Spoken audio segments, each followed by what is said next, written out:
Eh ben, il manquait plus que ça, les gars. Le Mali qui veut organiser la CAN. Et puis quoi encore? Et puis quoi encore? Et puis ta gueule de clébard sans laisse.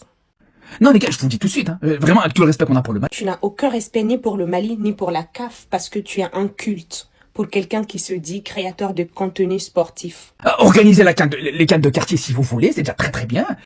98 au Burkina, 2000D au Mali, c'était des cannes de quartier.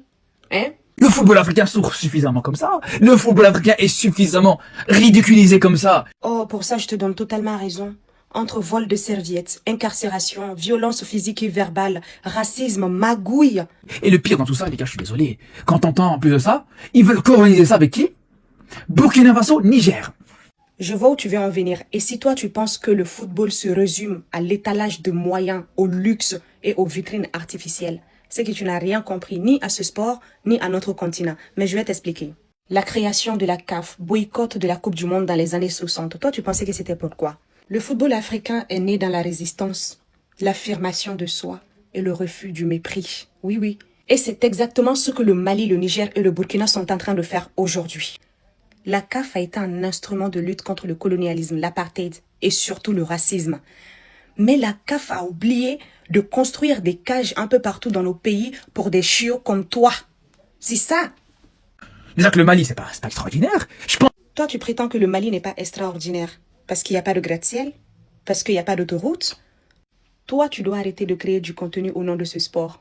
Oui, parce que c'est ce sport même-là qui montre que la grandeur d'une nation se mesure plutôt à son histoire, sa culture, sa résilience et surtout à son peuple. Parce que ces trois pays réunis, je vous jure les gars, ces trois pays réunis, je pense qu'ils ont un stade homologué actuellement. Et encore, c'est très limite. La CAN repose sur le principe que chaque nation, grande ou petite, ou en développement, possède la même légitimité. Et de nos bons boulots. On va avancer les frères, je suis désolé. Tu es désolé pour un pays qui a éclairé le monde quand les gens ne savaient pas encore placer ton pays sur la carte? Hein? Rien qu'avec Tombouctou, le Mali a éclairé le monde. Oui. Et après, voilà, vous pouvez dire que ouais, non, mais c'est pas, non, mais tu manques de respect. On va rien te dire, tu vas juste arrêter d'aboyer. Oui, le Burkina, le Mali et le Niger traversent un moment très difficile. La sécurité est un défi que nous affrontons tous les jours avec responsabilité. Mais c'est pas une sentence qui condamne nos peuples à renoncer à leurs rêves. Mais pour moi, refuser la CAN au Sahel parce qu'il y a la crise sécuritaire, c'est oublier que le football est l'arme la plus puissante de résilience et d'unité d'une nation. Voilà.